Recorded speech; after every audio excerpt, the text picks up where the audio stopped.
सरकार झुकेगी हम झुकेंगी ऐसा कोई होड़ नहीं है। ये हम आवाज़ दे रहे हैं। देखिए, कहते हैं कि बच्चा जब तक ना रोए माँ भी उसे दूध नहीं पिलाते। छठवां दिन मेरे अनशन का ख़त्म होने जा रहा है।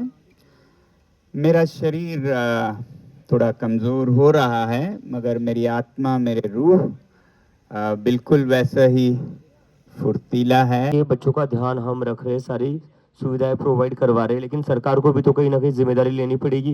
अभी थोड़ी देर पहले यहाँ पे मीडिया कर्मी से सोनम सर और जो भारतीय जनता पार्टी के फाउंडर एंड मेंबर हैं, स्पोक पर्सन, उनसे मीडिया कर्मी बातचीत कर रहा था। मैं दिखाता हूँ आपको। And just to update, sir का ब्लड प्रेशर और शुगर दोनों अभी भी कम होते जा रहा है and he is getting weaker as you all can see. और इसके बाद भी गवर्नमेंट का अभी तक कोई रिस्पांस आया नहीं है। तो I don't know what the government is waiting for, लेकिन सर की जो हेल्थ है वो दिन ब दिन थोड़ी खराब होते जा रही है। अब अभी सर एड्रेस करेंगे।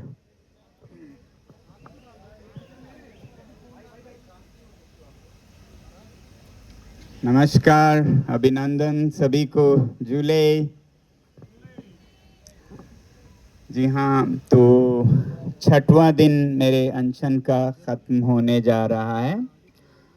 मेरा शरीर थोड़ा कमज़ोर हो रहा है, मगर मेरी आत्मा, मेरे रूह बिल्कुल वैसा ही फुर्तीला है और रहेगा।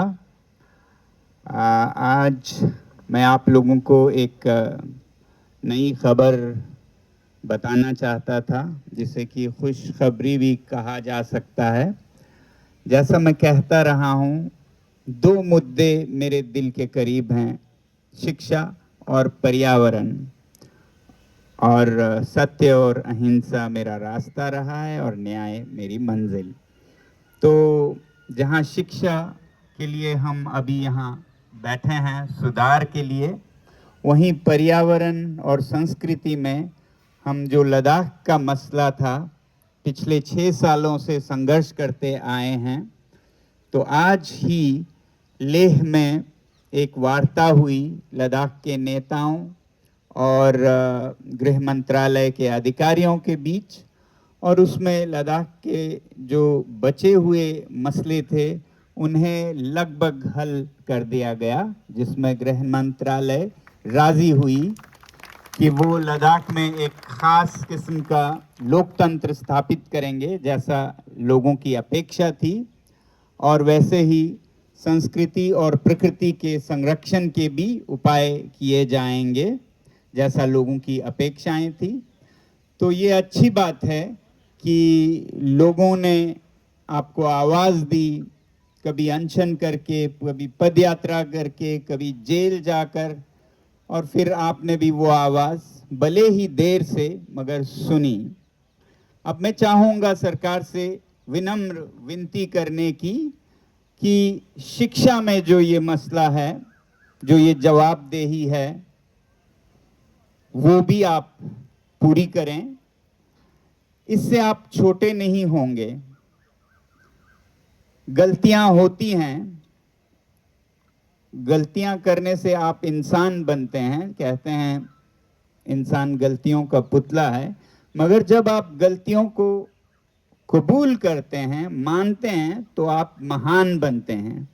तो इसी तरह जो शिक्षा में गलतियां हुई, जिनके वजह से लाखों बल्कि करोड़ों बच्चों के जीवन में बहुत असर पड़ा और 20 से ज़्यादा बच्चों ने तो अपनी जानें दी, तो इसे कबूल करें और इसकी जवाबदेही लें।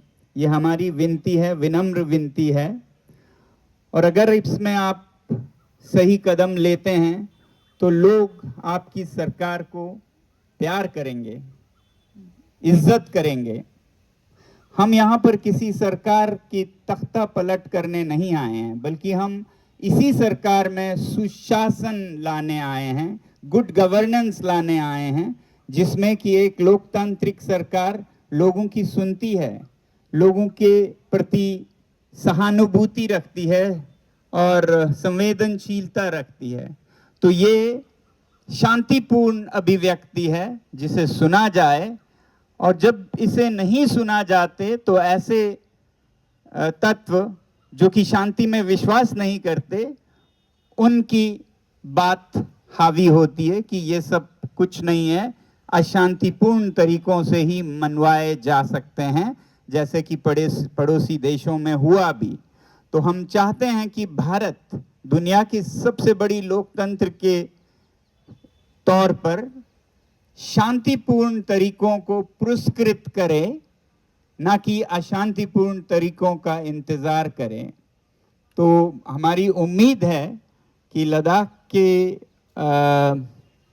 मसलों को जैसे उन्होंने गंभीरता से ली, वैसे ही करोड़ों विद्यार्थियों के इस आवाज़ को भी वो सुने, और ऐसा करके वो लोगों के और करीब पहुंचेंगे, वो और लोकप्रिय होंगे। और नहीं करते हैं तो हम तो कौन होते हैं सरकार बदलने वाले, मगर लोग सरकार ज़रूर बदलेंगे अगर लोगों की आप सुनेंगे नहीं तो। ये जो 2 करोड़ बच्चे जिन्होंने नीट के परीक्षाएं दी, या 2 करोड़ बच्चे जिन्होंने सीजेपी को फॉलो किया, उनके माता पिता, उनके रिश्तेदार मिलाएं तो लगभग 10 करोड़ लोग सीधे आपसे कह रहे हैं कि हमारी आवाज़ सुनिए। और किसी भी लोकतंत्र में इतनी बड़ी संख्या में लोगों की अवहेलना करना एक सरकार के लिए शर्मनाक बात है। मुझे उम्मीद है कि आप वक्त पे सुनेंगे। देर से सुनेंगे तो उससे नुकसान सरकार का ज़्यादा होगा। हम तो यहाँ रह लेंगे, मुश्किलें सह लेंगे, और यही हमारे संदेश का एक हिस्सा है कि हम मुश्किलें, हम दर्द खुद पे देंगे, किसी और पे नहीं देंगे। जब हम यहाँ बैठते हैं तो बहुत लोग पूछते हैं आप इतनी दिल्ली की गर्मी में कैसे रहते हैं, तो मैं यही कहता हूँ कि ये 46 डिग्री 47 डिग्री ये संदेश का एक हिस्सा है कि हम अपने आप पे जुल्म और दर्द ढाएंगे, मगर किसी और पे नहीं। और यही दर्द हमारा संदेश है। जैसे हम -25 डिग्री में लद्दाख में बाहर सर्दियों में बैठे, वैसे यहाँ भी बैठेंगे। और ये जो संदेश जोर पकड़ेगा तो शायद आप सुनेंगे, और जब आप सही कदम लेंगे तो एक बहुत सकारात्मक एहसास, भावना लोगों में जागेगी। आपकी सरकार को अच्छी सरकार मानेंगे। इससे आप छोटे नहीं बल्कि और बड़े होंगे, ये मैं चाहता हूं। तो मैं धन्यवाद। मैं यही चाहूँगा कि आप एक लोकप्रिय सरकार बने, एक भयावह डरावनी सरकार ना बने। आप कभी ना भूलें कि आप सबसे बड़े लोकतंत्र के नेता हैं, ना कि सबसे बड़े तानाशाह या ऑटोक्रेटिक सिस्टम के। वो हमारे पड़ोसी देश करते हैं। आप दुनिया को ये दिखाइए कि लोकतंत्र में कैसे सरकारें संवेदनशील होती हैं, और उस तरह से विश्व गुरु बने। और अगर आप ऐसे कदम उठाते हैं, जैसे इस मुद्दे पर आप जवाबदेही मांगते हैं, तो इससे आपका इज्जत और बढ़ेगा, और आपके लिए और मदद मिलेगी कि जब जनता आवाज़ करती है तो नेताओं को, अपने मंत्रियों, अपने अधिकारियों को उसका खामियाजा भुगतने पे मजबूर कर सकते हैं।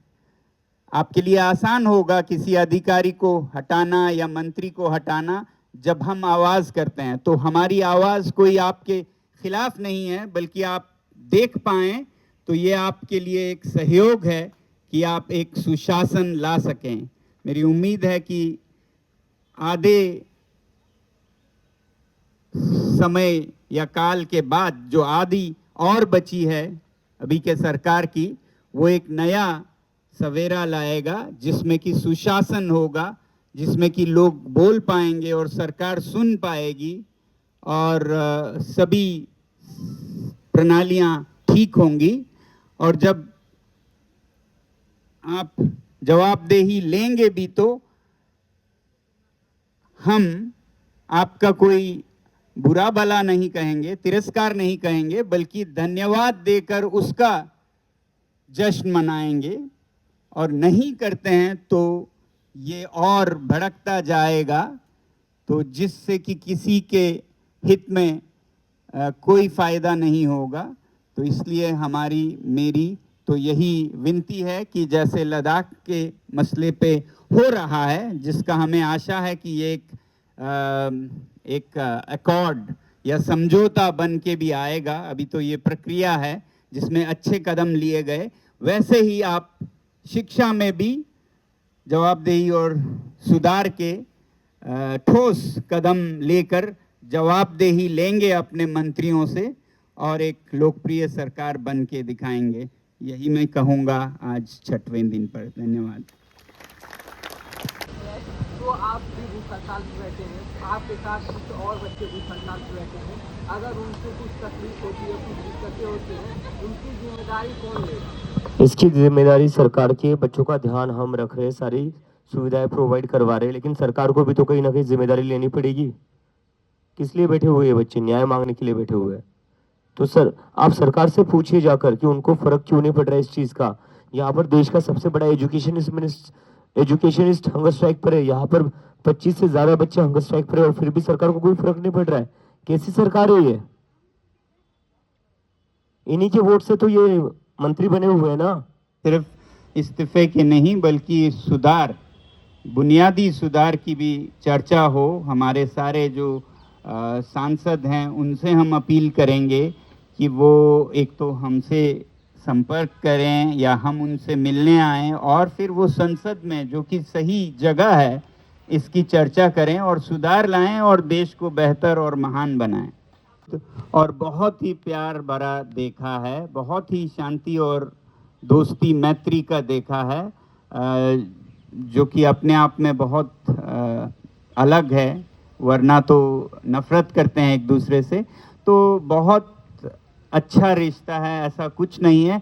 कुछ अफसरों पर दबाव हो सकता है ऊपर से, उनसे मैं यही कहूँगा कि आप अपने ज़मीर और आत्मा की ज़्यादा सुने अफसर से ज़्यादा, क्योंकि आप तनख्वाह और प्रमोशन के लिए ये जीवन नहीं है। अगर आप सच में अपने धर्म में विश्वास करते हैं तो आत्मा ज़्यादा बड़ी है, भगवान उससे भी ऊपर है जो आपको तनख्वाह देते हैं या आपकी प्रमोशन करते हैं। तो उनकी सुनिए और हर गलत हुक्म का पालन करना ज़रूरी नहीं है। आप बता सकते हैं कि ऐसा करना क्यों ठीक नहीं होगा। हर सही गलत का पालन करना भी आपको सही नहीं बनाता है ऊपर वाले के नज़रों में। सरकार झुकेगी, हम झुकेंगी, ऐसा कोई होल्ड नहीं है। ये हम आवाज़ दे रहे हैं। देखिए, कहते हैं कि बच्चा जब तक ना रोए माँ भी उसे दूध नहीं पिलाते, माँ अपने बच्चे को नहीं पिलाते। तो ये बच्चे रो रहे हैं और आवाज़ पहुंचा रहे हैं। अगर सरकार मानती है और जवाबदेही लाती है तो ये कोई उनका झुकना नहीं है, ये उनकी महानता है कि वो सही कर रहे हैं और उसी से उनका फ़ायदा होगा अगले चुनाव में भी। वो दे दो इनको। Thank you so much, that's great news.